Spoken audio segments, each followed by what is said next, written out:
En 30 minutos, MF Economía e Inversiones y Radio 1000 te traen los principales temas económicos del mundo y de Paraguay con Economía a 1000.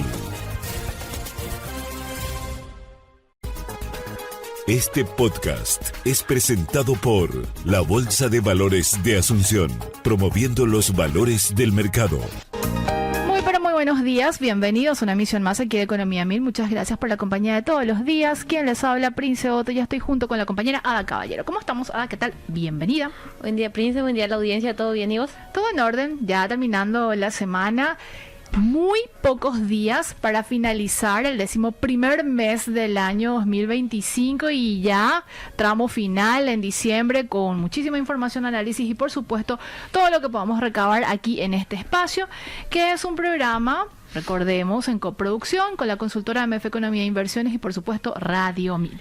Y como todos los días, no es la excepción, hoy tenemos invitado en piso y agradecemos a todo el equipo también del Ministerio del Trabajo, Empleo y Seguridad Social por las gestiones realizadas de poder llegar un poco también a la gente con los actores del Ministerio del Trabajo. Y en la edición de hoy, en la ocasión de hoy, le damos la bienvenida a nuestro invitado. Él es Héctor Legal, director del Registro Obrero Patronal del Ministerio del Trabajo, Empleo y Seguridad Social. ¿Cómo estamos, Héctor? ¿Qué tal? Bienvenido. Gracias por estar con nosotros. Al contrario, el placer es mío. Muy buenos días para vos, Prince, para vos, Ada, y para toda la audiencia que nos está escuchando.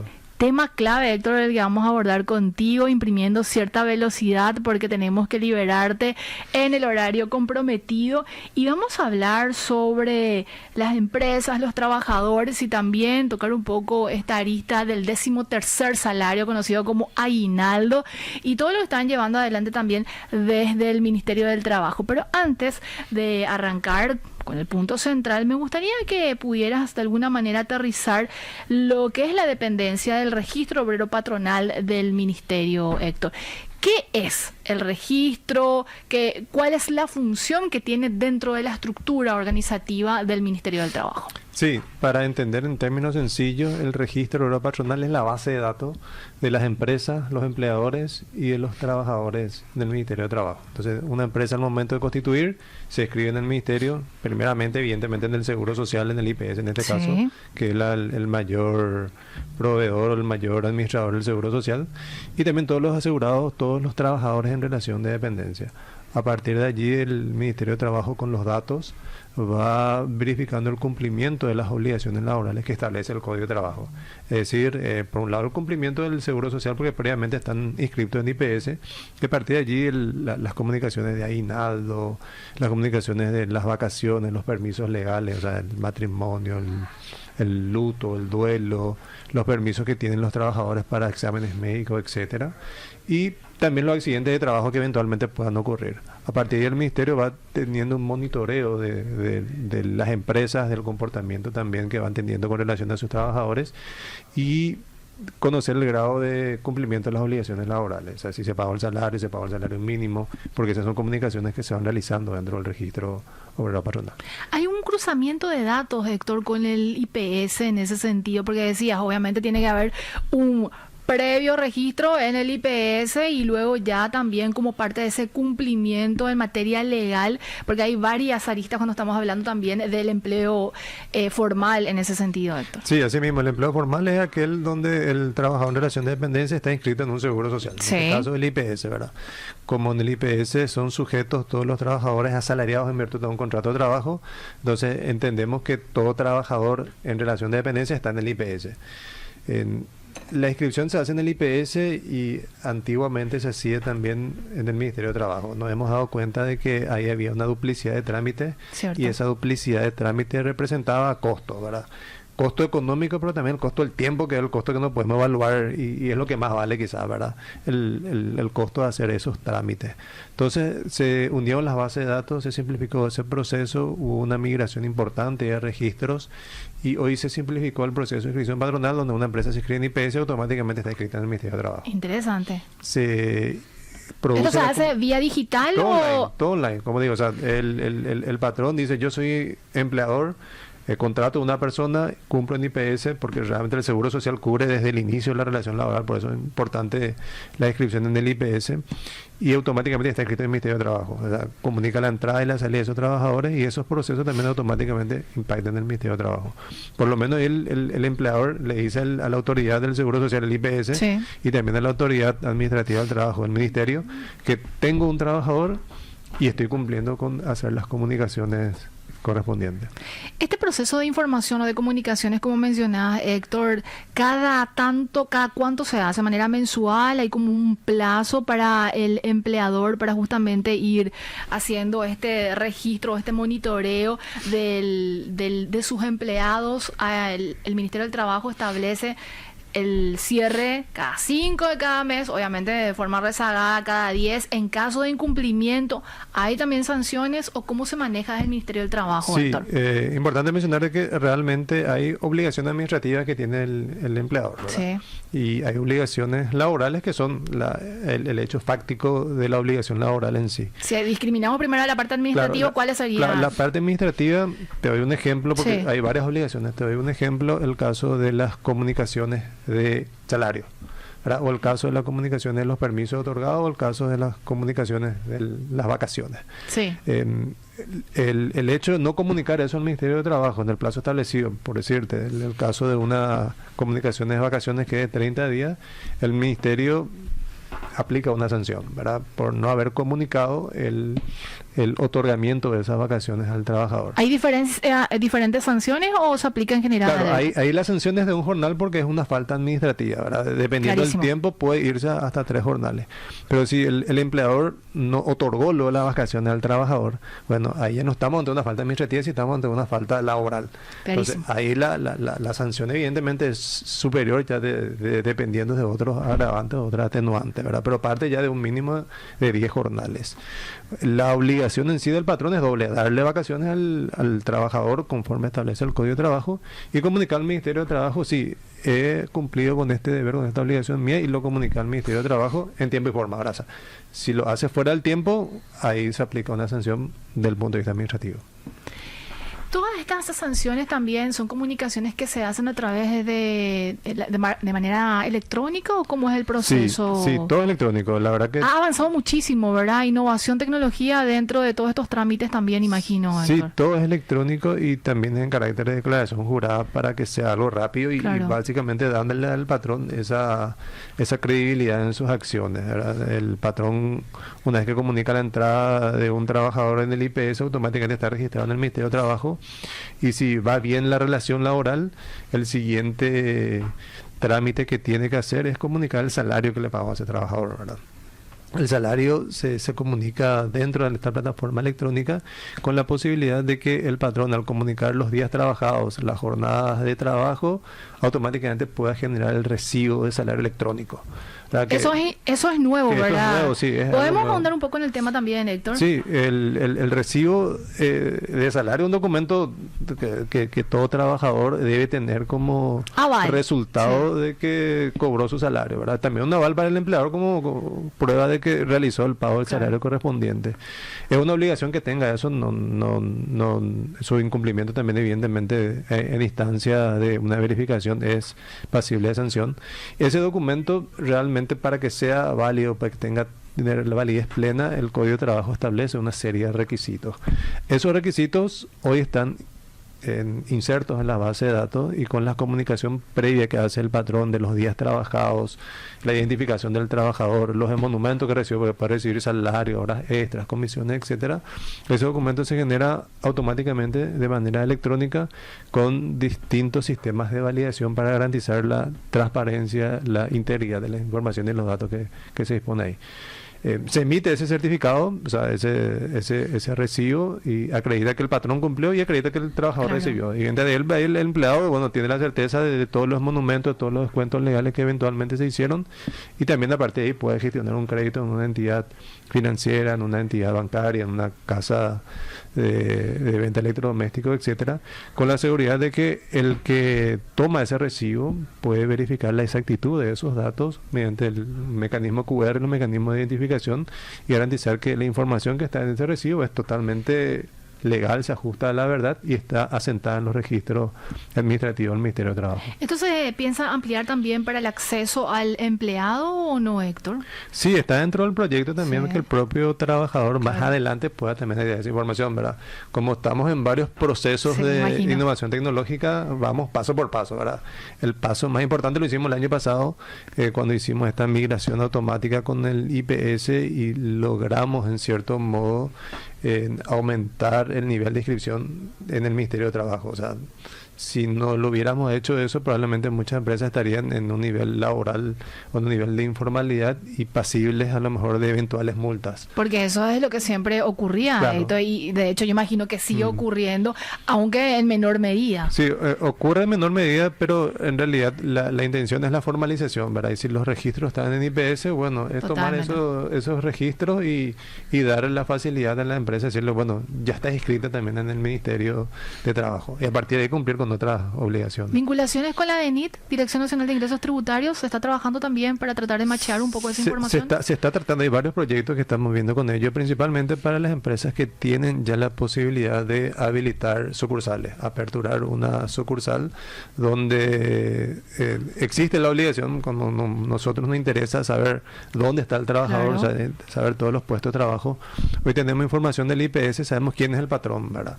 A IPS le interesa saber quién es el patrón, dónde está el patrón, a los efectos del el pago de los aportes. Para nosotros nos interesa saber quién es el patrón y todos los establecimientos que tiene, porque en cualquier establecimiento puede ocurrir un accidente, los riesgos al que está expuesto el trabajador en cada uno de esos locales son diferentes a los que están en la central y a veces también queremos conocer dónde están esas empresas, ¿verdad? Claro. Hoy la obligación es que la empresa venga y comunique al ministerio, ¿verdad? La intención un poco es hacerlo eso también de manera automática. Decías accidentes de trabajo, Héctor, y también, y me sumo, dentro del grupo de personas que muchas veces desconocemos parte de nuestros derechos y obviamente también obligaciones, pero más derechos como empleado. ¿Hay como agravantes o nivel de gravedad en el estricto rigor de la palabra cuando ocurren estos accidentes de trabajo? No es cualquier accidente el que puede comunicarse, hay como está tipificado. ¿Cómo se maneja eso también, Héctor? Sí, hay una conceptualización genérica de accidente de trabajo, aquel que ocurre cuando el trabajador está cumpliendo una instrucción del empleador, ¿verdad? Dentro de la empresa, puede ser fuera también, ¿verdad? Dada que las condiciones del trabajo hacen que el trabajo tenga que realizarse fuera de la empresa. También pero puede ser, ¿incluye trabajo remoto o no, Héctor? también puede ser un trabajador que pueda llegar a un accidente en el horario de entrada al trabajo, o sea, de ida al trabajo o de vuelta al trabajo. Inclusive la propia ley establece que también es catalogado un accidente de trabajo aquel que ocurre al momento de que el trabajador va a cobrar el salario o sale de repente a cumplir alguna actividad propia dentro de lo que establece sus propias funciones dentro de la empresa. Con respecto a números generales, Héctor, con este intercambio de información automática que tienen con el IPS, imagino que hubo una suerte también de sinceramiento en los datos, en el sentido que ya hablamos de que muchas empresas a veces declaraban solamente en el IPS y no en el Ministerio del Trabajo, pero con esta innovación que fueron incorporando hay ya un registro unísono en ese sentido. ¿Cuántas empresas tienen registradas a nivel país? A nivel país, aproximadamente. Tan unísono el registro no va a ser porque tenemos fines y objetivos distintos, ¿verdad? El IPS, su objetivo es la de proveer el seguro social, ¿verdad? Sí. Nosotros es de garantizar el cumplimiento de las obligaciones laborales. Somos parecidos, pero IPS basta con que tenga un registro y ya cumple, ¿verdad? Nosotros tenemos que tener cuantos registros sean posibles de acuerdo a la cantidad de establecimientos que vaya perdurando la empresa. En líneas generales, en IPS existen alrededor de un poco más por encima de 60.000 registros, y nosotros en el Ministerio tenemos alrededor de 120.000 registros, de los cuales te puedo confirmar que son registros activos propiamente dicho, alrededor de 70.000. Cuando decís registro, ¿esto se traduce directamente a cantidad de empresas o no necesariamente? Para entender el concepto. Sí, cuando hablamos de registros estamos hablando de las empresas con sus sucursales, efectivamente. Clarísimo. Entonces, te doy un ejemplo claro, una cadena de farmacia Sí, tiene es una muchas. empresa, pero tiene a lo mejor 500 sucursales distribuidas en varios barrios de Asunción, en varias localidades de Asunción. Por eso esa diferencia también quizás, ¿verdad? Esa diferencia, ¿verdad? Claro. Pero al fin y al cabo, realmente todos los trabajadores deben estar en IPS y deben estar en el Ministerio de Trabajo. La diferencia está que, bueno, en IPS a lo mejor están todos registrados bajo la casa central, ¿verdad? Acá nosotros en el ministerio sabemos tal empleado en qué sucursal está y esa sucursal sabemos en qué barrio de tal o cual localidad del país está. ¿Cuán importante hacer esas aclaraciones, Héctor? Porque muchas veces ahí dice, hay un registro en el IPS, sin embargo hay otro registro en el Ministerio del Trabajo, pero hay que conocer evidentemente cuáles son esos componentes, esas informaciones que hacen esa diferencia. Así que clarísima la explicación. Con respecto a la cantidad de trabajadores, actualmente tenemos alrededor de 850.000 trabajadores inscritos en el registro de la patronal. Sí. O sea, varía también esa diferenciación de los que son los trabajadores inscritos en el IPS por el hecho de que en el registro de la patronal se escriben los trabajadores en relación de dependencia. Sí. Entonces existe obligación de aportar al IPS para los que son asalariados del sector privado, que no están alcanzados por otras leyes, que son, por ejemplo, las leyes de la caja bancaria, que es una ley distinta. El que aporta a la caja bancaria no aporta a IPS, pero igual está en una relación laboral, entonces también debe estar inscrito en el IPS. También tenemos otros esquemas de seguro social, como el seguro de las cooperativas menonitas del Chaco, y otro sistema también que se llama la ayuda mutual hospitalaria, que rige para trabajadores indígenas del Chaco. Entonces hay un poco una diferencia entre lo que es el IPS y el registro de la patronal. También existen trabajadores que no tienen obligación de aportar al IPS, pero son trabajadores, ¿verdad? Claro. En el caso de un jubilado por el IPS. O sea, hoy realmente se está dando mucho también este fenómeno de gente que se jubila, pero todavía tiene vigor para seguir trabajando y quiere trabajar, y la empresa donde a lo mejor estaba trabajando anteriormente le sigue dando oportunidades. Entonces, no existe obligación de aportar al IPS porque ya es un sujeto pasivo, está jubilado, pero les asisten a uno de los derechos laborales en la empresa donde está trabajando. Nos quedan aproximadamente 10 minutos, Héctor, y yo tengo una batería todavía de preguntas que formularte, pero me gustaría también de alguna manera ir metiéndome de a poco a esto que conocemos como el 13º salario, el aguinaldo, que es un derecho del trabajador. Eso evidentemente también se tiene que hacer una comunicación para recordar nada más el marco normativo, Héctor. Las empresas, ¿hasta cuándo tienen tiempo de hacer este pago a los trabajadores y qué pasa si supera esos días establecidos por la ley? Sí, importante mencionar que vamos a lanzar una fuerte campaña del pago de aguinaldo a través del ministerio, como lo hacemos ¿consistente año a año, ¿verdad? ¿En qué, Héctor? En instar a los empleadores a que paguen el aguinaldo, ¿verdad? Y también a que los trabajadores que eventualmente no recibieron el aguinaldo se animen y hagan las denuncias, ¿verdad? ¿Esas denuncias suelen ser anónimas? Pueden ser anónimas, pueden ser presenciales. También hay una línea de WhatsApp para hacer las denuncias. ¿Cuál es esa línea de WhatsApp? Te voy a dejar en breve. Sin problema, pero en la página web la gente puede encontrar. No tengo memoria, sí, está en la página web, está todo, ¿verdad? Ajá. Pero sí, instamos con esta campaña a que por un lado las empresas paguen, ¿verdad? Claro. Y por otro lado también los trabajadores puedan conocer sus derechos y conociendo sus derechos puedan reclamar el eventual incumplimiento. ¿Hasta cuándo tiene la empresa tiempo para hacer ese pago? Hasta el 31 de diciembre establece el Código de Trabajo. Una vez que la empresa haya realizado el pago del salario del aguinaldo de los trabajadores, existe la obligación de comunicar también al Ministerio de Trabajo si ya he cumplido con este deber, y esa obligación de comunicar el Ministerio da, como sabemos que termina el 31 de diciembre, da un plazo de 10 días para que pueda comunicar y decir si he cumplido, ¿verdad? Pero no para el pago, o sea, no para el pago, el 31 de diciembre del ejercicio, poner. Así mismo, ¿verdad? O sea, lo importante es que realmente en Navidad de Año Nuevo el trabajador pueda ya estar haciendo uso de su derecho, ¿verdad? De su aguinaldo en este caso. Puntualmente en el aguinaldo, Héctor, ¿se puede particionar? ¿El empleador puede hacer como el pago parcial y bueno, llegado el 31 hacer el pago completo? ¿Eso también se tiene que comunicar o cuál es la facilidad en ese sentido? Bueno, lo importante es que se realice el pago antes del 31 de diciembre, ¿verdad? Que es lo que establece... Como se haga ya queda a criterio del empleador. Claro, ¿verdad? Lo importante es que se pague y se cumpla esa obligación antes del 31 de diciembre, que es lo que establece el código. Al momento de comunicar al Ministerio de Trabajo, sí, el patrón puede decir lo he hecho en 2 pagos o lo he hecho en un solo pago. O sea, ahí no va a haber ningún impedimento, tampoco ninguna sanción. La sanción sería por el no pago del derecho que le corresponde a este trabajo. ¿De sanción cuánto estamos hablando? El mínimo que establece, pues el Código del Trabajo establece varios niveles de sanción, sí. ¿verdad? El mínimo es de 10 jornales por cada trabajador en falta, ¿verdad?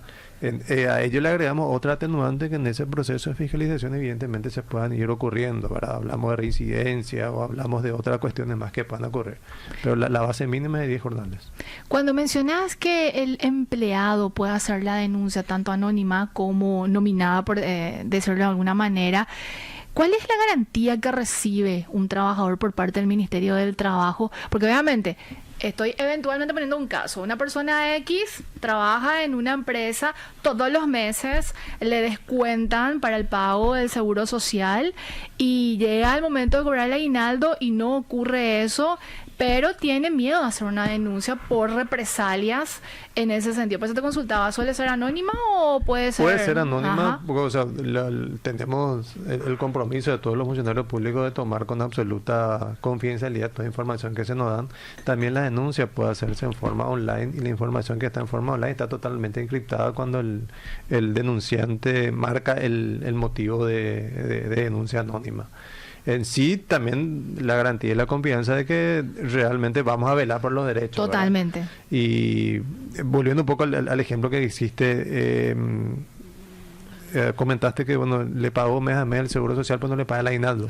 Es importante mencionar que el aguinaldo es para el que está formal, pero también para el que está informal. Es para todo el trabajador en relación de dependencia. Sabemos que la tasa de informalidad de nuestro país, si bien es cierto ahora una reducción del 58%, una reducción, ¿verdad? O sea, estamos caminando bien, pero existe, ¿verdad? Totalmente. Ese trabajador que está también en la informalidad también tiene derecho al aguinaldo. Entonces hay un poco el pecado, por así decirlo, del empleador sería doble. Por un lado tenerlo en forma informal y por otro lado, a pesar de ello, no cumplir con el aguinaldo. Para remarcar nomás, Héctor, el punto, te digo que nos iba a quedar corto, nos quedan aproximadamente 5 porque te quiero liberar a los 35. En el caso de una persona que está trabajando en relación de dependencia, pero de manera informal, es decir, la empresa puede estar tributando a la DENIT y es una figura formal, pero ante la administración tributaria. Sin embargo, no le está teniendo dentro del Seguro Social a su trabajador y menos comunicando al Ministerio del Trabajo. Sí. ¿Tiene derecho esta persona a hacer la denuncia, a modo de remarcar nada más, de hacer la denuncia ante el Ministerio del Trabajo? ¿Y la intervención en cuánto tiempo se da, Héctor? ¿Hay una especie de sumario, un plazo para que llegue a intervenir el Ministerio? Sí, en este caso, por lo que mencionaste, la persona no está inscrita en IPS, sí. Es para el Ministerio un caso gravísimo. Entonces, totalmente. La intervención es en la medida de lo posible el trámite más acelerado que se pueda hacer. Y ahí te quería mencionar que, si bien es cierto, existe una formalización de parte de la unidad productiva por parte de la empresa, sí es evidente la informalidad del empleo. En este caso, esa persona que está trabajando para una empresa formal, pero él está en una situación de precariedad, en una situación informal, ¿verdad?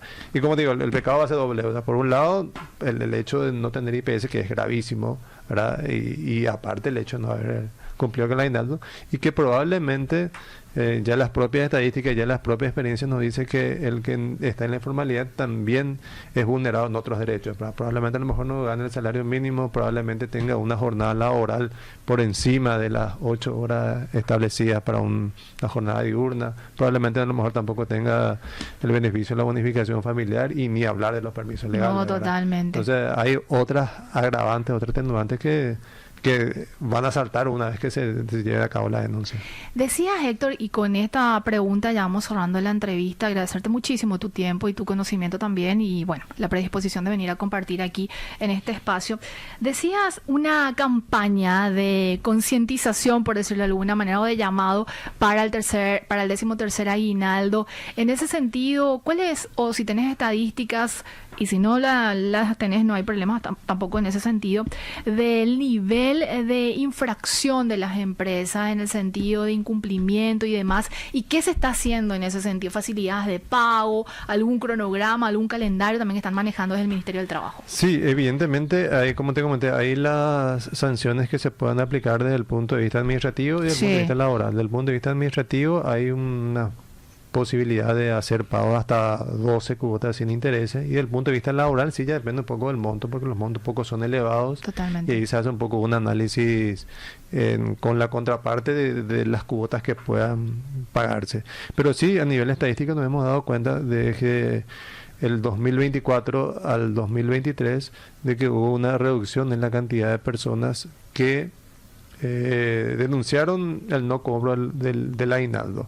Sí empezamos una fuerte campaña en el 2023, como también en el 2024 ahora vamos a empezar, pero también nos hemos dado cuenta de que al exigir a los patrones que comuniquen el aguinaldo, que fue un proceso que empezamos a implementar el año pasado, también hemos tenido mayor grado de cumplimiento, o por lo menos reducción de los niveles de denuncia por parte de los empleados. Hay una correlación directa ahí. Hay una correlación, Sí. ¿verdad? Y esta campaña básicamente lo que queremos es que la gente tome conciencia, ¿verdad? Claro. Como también queremos que tome conciencia de que el recibo de salario es un documento, un aval que sí o sí tiene que recibir el trabajador de su empleador. También con el pago del aguinaldo vamos a estar haciendo énfasis en lo que va a ser el recibo del pago de ese aguinaldo, porque el pago se materializa o se documenta o se prueba con el recibo correspondiente. Entonces también queremos que el trabajador exija el pago y el recibo correspondiente por ese pago que se realizó. ¿Qué tiene que hacer la empresa para acceder a este plan de financiamiento o los planes que tiene también el Ministerio del Trabajo para la regularización? Las empresas en el sistema de REOP tienen ya el módulo de... ¿REOP es el registro? REOP es el sistema del registro obrero patronal, se llama de esa forma. Sí. Ahí tiene el módulo correspondiente al fraccionamiento, y siempre cuando tenga una multa administrativa, la multa administrativa se fracciona desde ese módulo. Como te comenté, dependiendo del importe de la multa, puede llegar hasta 12 cuotas sin intereses. Ahora, en sí, las multas que son consecuencias de una infracción laboral producto de una fiscalización, por la cuantía y también porque trae conexos algunos gastos judiciales, etcétera, requerirá de un plan más específico, más ¿verdad? convenido entre las partes de acuerdo a la capacidad de pago. ¿Dónde la gente puede encontrar más información? Estamos en Perú y Río de Janeiro. También tenemos el celular el 0986-790101 para este tipo de información. Sí, después te paso el número para Sin hacer la problemas. denuncia con absoluta confidencialidad. Vamos a porque compartir aquí. sí es otro número Claro. que no es de la atención directa para darle un poco ese matiz de información reservada. Y la página web también, imagino, del Ministerio También del la Trabajo. página web del Ministerio, www.mtess.gov.pi. Donde la gente también puede un poco incorporar conocimiento, Héctor, porque hay mucha información sobre los derechos y obligaciones que tiene el empleador, el empleado en sí. Así mismo. En lo que respecta al empleador propiamente dicho, tenemos un apartado dentro de la página que se llama Dirección de Registro Obrero Patronal, y ahí se pone en detalle todas las obligaciones que puedan tener los empleadores. Héctor, un gusto tenerte en el programa. Espero tener también próximamente, antes de cerrar el año, y bueno, desearte un muy feliz fin de semana. Igualmente, mi salud y respeto para la teleaudiencia. Gracias, Héctor.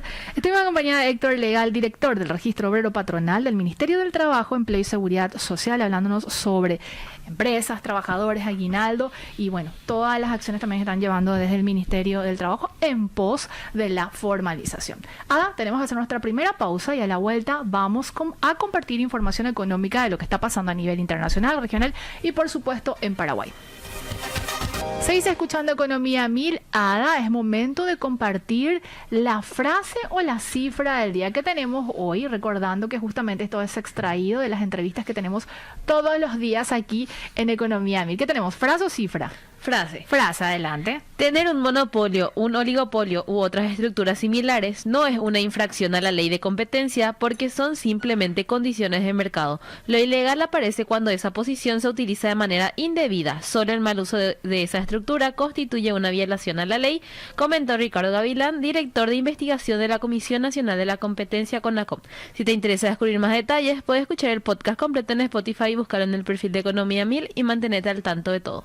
Y es momento de compartir información económica de lo que está pasando a nivel internacional. Adelante, compañero.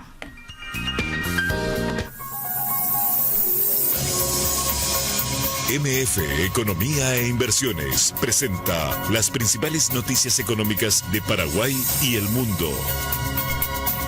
De acuerdo con Reuters, los precios del oro retrocedieron más de 1% y se aproximaron a una baja semanal tras un informe laboral en Estados Unidos que mostró un incremento de 119.000 empleos frente a los 50.000 previstos. El oro al contado cayó a $4.036 por onza y los futuros de diciembre a $4.033, mientras que la probabilidad de un recorte de tasas en diciembre descendió a 33% desde 44%. La presidenta de la Fed de Cleveland advirtió que reducir los costos de endeudamiento podría implicar riesgos inflacionarios. De acuerdo con Yahoo Finanzas, el ministro chino de Comercio pidió realizar esfuerzos para gestionar las incertidumbres en la relación comercial con Estados Unidos durante una reunión en Pekín con el embajador estadounidense. Destacó que ambas economías deben fomentar un entendimiento correcto basado en la coexistencia y en la posibilidad de alcanzar beneficios para ambas partes, de acuerdo con el comunicado oficial difundido tras el encuentro. ¿Más información? De acuerdo con Bloomberg y siguiendo con información sobre el oro, mantuvo una tendencia bajista y se encaminó a una caída semanal tras un informe mixto de empleo en Estados Unidos que redujo expectativas de un recorte de tasas en diciembre. El lingote operó apenas por encima de $4.050 por onza con una baja semanal de 0,7%.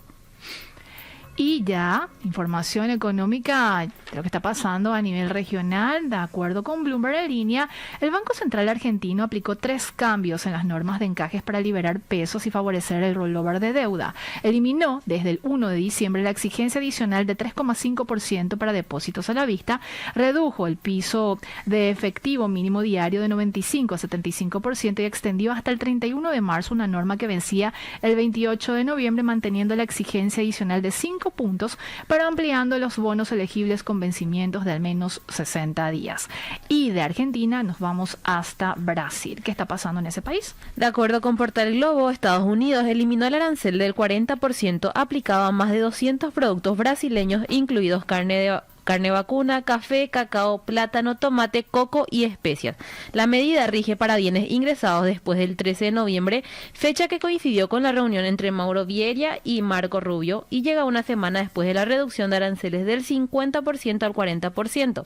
Con este cambio, los productos alcanzados regresan a los impuestos previos al gravamen anunciado por Trump. Y quiero agregar más esta información, me parece muy interesante también, porque hubo una posición por parte del presidente y de hecho el gobierno de Brasil celebró la decisión. Lula afirmó estar muy contento y destacó que continuará el diálogo para eliminar los aranceles restantes. El alivio es relevante para los exportadores. Estados Unidos compra 16% del café brasileño, cuyas ventas cayeron a la mitad entre agosto y octubre frente a 2024 por el arancel, y adquiere 12% de la carne exportada por Brasil, lo que refuerza el impacto positivo de la medida para el sector. Y de Brasil ya vamos aterrizando a otros países de la región, porque Bloomberg en línea menciona que el crédito al sector privado exhibe fuertes contrastes en América Latina. Chile, por ejemplo, encabeza la región con un nivel de financiamiento equivalente al 103% del PIB, mientras que Argentina se ubica en el extremo opuesto con apenas 12% y un registro previo de 5,2% en diciembre de 2023. El informe de la consultora 1816, con datos consolidados al cierre de 2024, excepto Argentina, que llega hasta noviembre de 2025, también muestra que Brasil alcanza 76%, Paraguay 57%, Ecuador 56%, Colombia 40%, México 35% y Uruguay 31%. Siempre con Bloomberg, el estudio destaca que Argentina llegó a registrar 24% del PIB en la década de 1990,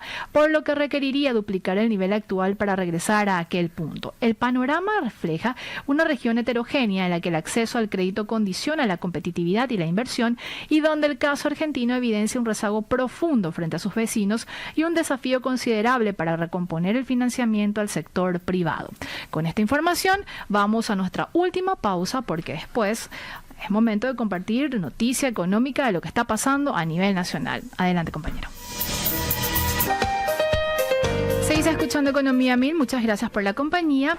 Y ¿qué está sucediendo en Paraguay en materia económica? Y de acuerdo con los portales nacionales, en ABC se destaca que el Ministerio de Economía y Finanzas defendió el Plan Nacional de Desarrollo 2050, afirmando que no responde a agendas externas ni impone una descarbonización plena. Natalia Rodríguez señaló que el plan busca poner en valor el capital natural del país y generar oportunidades mediante un proceso participativo con aportes del sector productivo, universidades y organizaciones locales.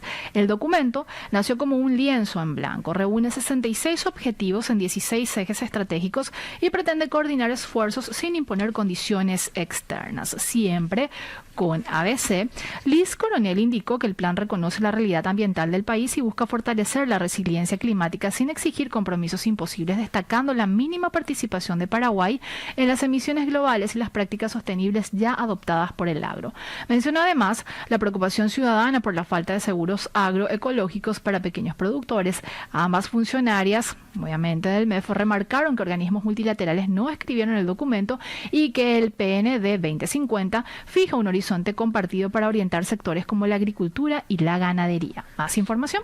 De acuerdo con Valor Agrícola, la campaña agrícola 2025 avanza en Paraguay con un inicio favorable gracias a lluvias oportunas y buena humedad, aunque septiembre dejó replantas e incluso parcelas con hasta 5 resiembras. En el frente comercial persisten dudas. Los precios internacionales tuvieron una leve reacción, pero la brecha entre Chicago y el mercado local continúa ampliándose con descuentos de más de 60 o 70 dólares. El recuerdo de la sequía 2021-2022 sigue generando cautela ante el riesgo de fenómenos como el Niño o la Niña.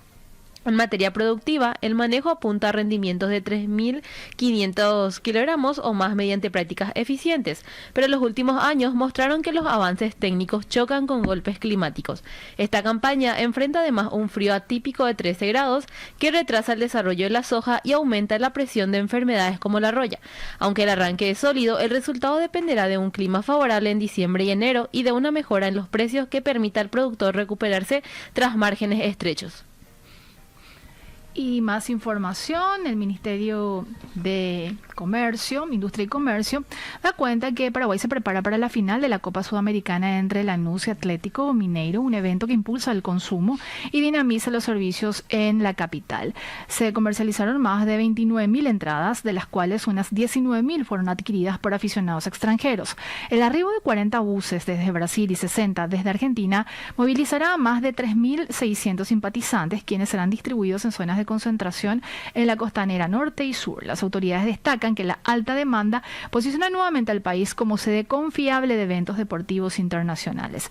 El operativo de seguridad incluirá 6.000 efectivos con controles desde las fronteras hasta la capital, en coordinación con fuerzas de Brasil y Argentina para impedir el ingreso de personas con antecedentes violentos. La ciudad ofrecerá actividades para turistas y locales. La calle Palma será punto de encuentro desde las 11 y la Senatur realizará actividades o activaciones en los puntos de ingreso, atención en Turista Aroga y City Tours para quienes visiten Asunción, mencionan también desde el portal oficial del MIC. Y como es habitual, la consultora MF Economía e Inversiones realiza de manera periódica análisis económicos, obviamente vinculados a temas varios y ya sea de agenda o coyunturales. Y en la edición de hoy, que es publicado en el impreso de ABC y replicado en su digital, se aborda el siguiente tema: que América Latina mejora pese a fallas estructurales en seguridad alimentaria. Esto forma parte de un informe dado a conocer por el Banco Mundial en ese sentido, y de acuerdo con ese reporte y también procesado por la consultora, la inflación de alimentos sigue en niveles moderadamente altos a escala global, con variaciones superiores al 5% en 56,6% de los países de ingreso bajo, 51,1% de los de ingreso mediano bajo y 55% de los de ingreso mediano alto, mientras que en los de ingreso alto la proporción llega al 20%. En América Latina y el Caribe, puntualmente, 167 millones de personas, 25,2%, enfrentaron inseguridad alimentaria moderada grave en 2024, por debajo de los 217 millones, 33,4% 2021. La subalimentación bajó del 6,1% en 2020 al 5,1% en 2024, aunque con diferencias marcadas entre subregiones y países, incluidos El Salvador, Guatemala, Haití y Jamaica. La inflación alimentaria alcanzó 13,3% en diciembre de 2022 y se redujo a 6,6% en marzo de 2025, con incrementos destacados en Bolivia, por mencionar 37,8%, Argentina 32,3%, Haití 29,7% y Brasil más de 5%. Y un dato muy relevante y también preocupante: el sobrepeso infantil afecta al 36% de niños y adolescentes, con rangos que van del 23% en Guatemala al 58% en Chile. Y en los países de ingreso mediano alto, Argentina pasó de 201,4 en septiembre de 2024 a 27,8% en agosto de 2025, y va desglosando también otros países en materia de, sobre todo, inflación alimentaria.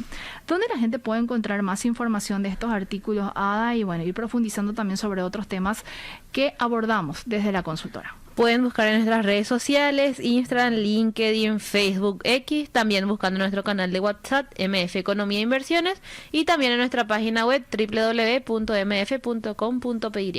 En nuestro canal de Spotify la gente tiene todo el listado de los programas con un día aproximadamente de rezago. O sea, el programa que tenemos hoy lo vamos a subir el lunes, y así es la dinámica que tenemos en materia de subida de materiales en ese canal. ¿Es así? Así mismo, pueden buscar en Spotify y también en YouTube como Economía a Mil. Claro, pero hay gente que de repente prefiere ver el video, va del juego de palabras, ver el video y va a YouTube, aunque en nuestro canal de Spotify también es audiovisual, así que es compartido en ese sentido. Sí. Nos reencontramos el próximo lunes para una nueva jornada de Economía Mirada. Espero que te recuperes este fin de semana y estés pilas ya la próxima. Claro que sí. Que tengan un excelente fin de semana. Este podcast es presentado por la Bolsa de Valores de Asunción, promoviendo los valores del mercado.